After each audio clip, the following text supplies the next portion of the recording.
संसद का मानसून सत्र खत्म होने के बाद बीजेपी अब आगामी विधानसभा चुनावों की तैयारी में जुट गई है। इस साल के अंत में हरियाणा, महाराष्ट्र और झारखंड विधानसभाओं के चुनाव होने हैं। बीजेपी अभी महाराष्ट्र में गठबंधन की सरकार में है, वहीं हरियाणा में अकेले ही राज कर रही है। झारखंड में झारखंड मुक्ति मोर्चा कांग्रेस गठबंधन की सरकार है।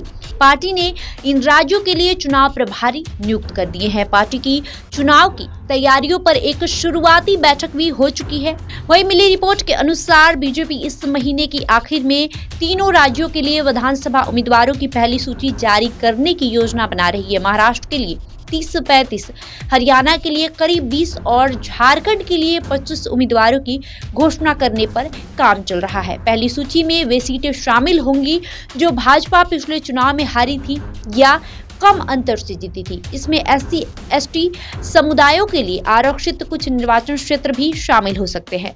लोकसभा चुनाव के दौरान SC वोटों का एक बड़ा हिस्सा इंडिया गठबंधन की ओर चला गया। समय से पहले टिकटों की घोषणा करके पार्टी उम्मीदवारों को SC समुदाय से पार्टी के सामने आने वाले विरोध से निपटने के लिए पर्याप्त समय देना चाहती है।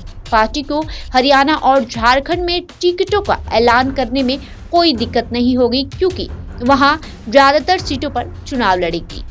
लेकिन महाराष्ट्र में उसे अपने सहयोगी दलों शिवसेना और अजित पवार के नेतृत्व वाली NCP को विश्वास में लेना होगा। सूत्रों के मुताबिक भाजपा की केंद्रीय चुनाव समिति 15 अगस्त के बाद बैठक करेगी। इसमें उम्मीदवारों की पहली सूची तैयार की जाएगी। पिछले साल मध्य प्रदेश, राजस्थान और छत्तीसगढ़ के विधानसभा चुनाव में पार्टी ने जिन सीटों पर हार का सामना किया था, भाजपा ने उम्मीदवारों की जल्दी घोषणा की इस रणनीति को अपनाया था।